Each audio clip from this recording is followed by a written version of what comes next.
Assalamualaikum warahmatullahi wabarakatuh. Halo teman-teman, perkenalkan nama saya M. Syafiq Bayhaqi dari kelompok 5. Dan teman-teman saya yang bernama Grace Caibrina, Norinda Cahyaningrum, Siti Mairani Astari, Sonia Ridea Novelita, Tiara Trina Dewi, Zilvan Ardiansyah. Dan kelompok saya akan menjelaskan tentang paham kebangsaan nasionalisme menjaga NKRI. Paham kebangsaan. Kebangsaan berasal dari kata bangsa yang artinya kelompok masyarakat yang bersamaan asal keturunan, adat, bahasa, dan sejarahnya, serta berpemerintahan sendiri. Paham kebangsaan ini ada menurut beberapa ahli. Yang pertama ada Otto Bauer yang mendefinisikan bangsa sebagai sekumpulan orang yang memiliki kesamaan dalam sifat dan karakter. Yang kedua, menurut Hans Kohn, bangsa merupakan hasil proses perjuangan hidup manusia yang ada di dalam sebuah sejarah. Yang ketiga, menurut Rawing, bangsa adalah sekelompok orang yang bersatu di wilayah tertentu, serta memiliki sebuah ikatan atau hubungan dengan wilayah tersebut. Selain dari pengertian paham kebangsaan, ada juga makna dari wawasan kebangsaan. Yang pertama, wawasan kebangsaan mengamanatkan kepada seluruh bangsa agar menempatkan persatuan, kesatuan, kepentingan, dan keselamatan bangsa dan negara di atas kepentingan pribadi ataupun golongan. Yang kedua, wawasan kebangsaan mengembangkan persatuan Indonesia sedemikian rupa sehingga asas Bhinneka Tunggal Ika dapat dipertahankan. Makna yang ketiga ada wawasan kebangsaan tidak memberi tempat pada patriotisme yang licik. Yang keempat, dengan wawasan kebangsaan yang dilandasi oleh pandangan hidup Pancasila, bangsa Indonesia telah berhasil merintis jalan dan menjalani misinya di tengah-tengah tata kehidupan di dunia. Yang kelima, NKRI yang merdeka, bersatu, berdaulat, adil, dan makmur bertekad untuk mewujudkan bangsa yang maju dan mandiri, serta sejahtera lahir batin, sejajar dengan bangsa lain yang sudah maju. Nasionalisme. Nasionalisme adalah paham atau ajaran untuk mencintai bangsa dan negara sendiri. Nasionalisme dapat ditunjukkan melalui ungkapan perasaan yang kuat dan usaha pembelaan daerah atau bangsa melawan penguasa luar. Tujuan nasionalisme. 1. Menumbuhkan dan meningkatkan rasa cinta terhadap tanah air dan bangsa. 2. Membangun hubungan yang rukun dan harmonis antara individu dan masyarakat. 3. Membangun dan mempererat tali persaudaraan antara sesama anggota masyarakat. 4. Berupaya untuk menghilangkan ekstremisme atau tuntutan berlebihan dari warga negara kepada pemerintah. 5. Menumbuhkan semangat rela berkorban bagi tanah air dan bangsa. 6. Menjaga tanah air dan bangsa dari serangan musuh baik dari luar maupun dari dalam negeri. Ciri-ciri nasionalisme berdasarkan Pancasila sila ketiga. Yang pertama, mencintai bangsa dan tanah air Indonesia. 2. Rela berkorban demi bangsa dan negara. 3. Bangga berbangsa dan bertanah air Indonesia. 4. Menempatkan kepentingan bangsa dan negara di atas kepentingan pribadi dan golongan. Ciri-ciri nasionalisme menurut Sudio. 1. Sudah ada persatuan dan kesatuan bangsa. 2. Sifat perjuangan bersifat nasional. 3. Tujuannya untuk mencapai kemerdekaan yang nantinya ingin mendirikan suatu negara merdeka yang kekuasaannya ditangani rakyat. 4. Sudah ada organisasi modern dan bersifat nasional. 5. Mengandalkan kekuatan otak atau pikiran. Kemunculan paham nasionalisme pada masyarakat Indonesia dipengaruhi oleh berbagai faktor. Faktor tersebut dibedakan menjadi dua, yaitu faktor dari dalam, internal, dan faktor dari luar, eksternal.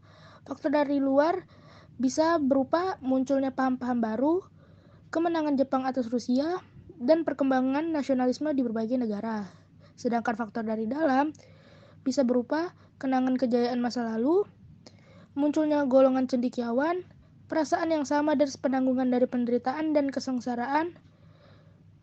Keempat, berkembangnya paham nasionalis dalam berbagai bidang sosial, ekonomi, politik, dan kebudayaan. Bentuk-bentuk nasionalisme. Adapun bentuk-bentuk nasionalisme ini dibagi menjadi 6, yaitu 1. Nasionalisme kewarganegaraan. Nasionalisme kewarganegaraan adalah nasionalisme di mana negara memperoleh kebenaran politik dari partisipasi aktif rakyatnya. Yang kedua, nasionalisme etnis. Nasionalisme etnis atau etnonasionalisme adalah di mana negara memperoleh kebenaran politik dari budaya, asal, atau etnis sebuah masyarakat. Yang ketiga, nasionalisme romantik. Nasionalisme romantik merupakan bentuk nasionalisme etnis di mana negara memperoleh kebenaran politik sebagai suatu cara mengekspresi dari bangsa atau ras.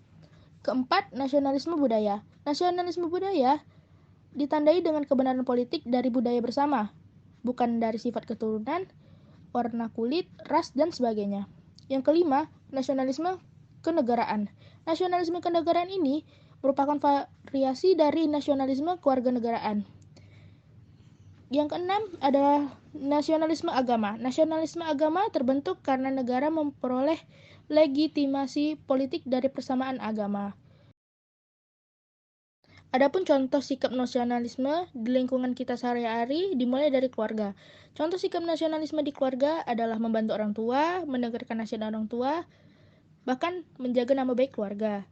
Di sekolah, contoh sikap nasionalisme adalah melaksanakan tata tertib sekolah, mengikuti upacara bendera, dan menghormati guru. Yang nasionalisme di masyarakat adalah mematuhi aturan yang berlaku di masyarakat, menjaga ketertiban masyarakat, dan saling menghormati dan menghargai antar anggota masyarakat. Dan di lingkungan berbangsa dan bernegara, contoh dari sikap nasionalisme ini: 1. Mematuhi dan menaati hukum negara, melestarikan budaya Indonesia, dan bersedia mempertahankan dan memajukan negara. Menjaga NKRI. Menjaga keutuhan NKRI merupakan kewajiban semua warga negara Indonesia. Artinya, semua warga negara harus menjaga dan melindungi NKRI dari berbagai macam hal yang mungkin bisa mengancam keutuhan NKRI. Untuk menjaga keutuhan Negara Kesatuan Republik Indonesia diperlukan sikap-sikap sebagai berikut. Cinta tanah air. Sikap cinta tanah air artinya berbakti kepada negara dan bersedia berkorban membela negara. Cinta tanah air dapat diwujudkan melalui beberapa cara berikut. 1. Menjaga keamanan wilayah negara dari ancaman yang datang dari luar negeri maupun dalam negeri. 2. Menjaga kelestarian lingkungan dan mencegah terjadinya pencemaran lingkungan. Materi selanjutnya membina persatuan dan kesatuan. Semboyan Bhinneka Tunggal Ika mencerminkan persatuan dan kesatuan bangsa Indonesia. Berikut beberapa tindakan yang menunjukkan usaha membina persatuan dan kesatuan. Yang pertama, menjalankan kerjasama antar daerah. Yang kedua, mempelajari berbagai kesenian dari daerah lain, dan ada pula beberapa tindakan lainnya. Lalu selanjutnya, sikap rela berkorban. Rela berkorban yaitu kesediaan dan keikhlasan memberikan sesuatu yang dimiliki untuk orang lain ataupun bangsa dan negara, walaupun akan menimbulkan penderitaan bagi diri sendiri. Pengetahuan budidaya dan mempertahankan NKRI. Beberapa perencanaan yang dilakukan untuk menghadapi di era globalisasi.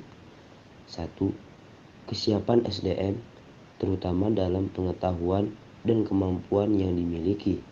2. Kesiapan perekonomian rakyat. Sikap dan perilaku menjaga kesatuan NKRI. 1. Menjaga wilayah dan kekayaan tanah air Indonesia. 2. Menghormati perbedaan suku, budaya, agama, dan warna kulit. 3. Memiliki semangat persatuan yang berwawasan Nusantara. Demikian penjelasan materi dari kelompok kami. Semoga semuanya dapat dipahami. Sisafik belik piting. Thank you for everything. Wassalamualaikum warahmatullahi wabarakatuh.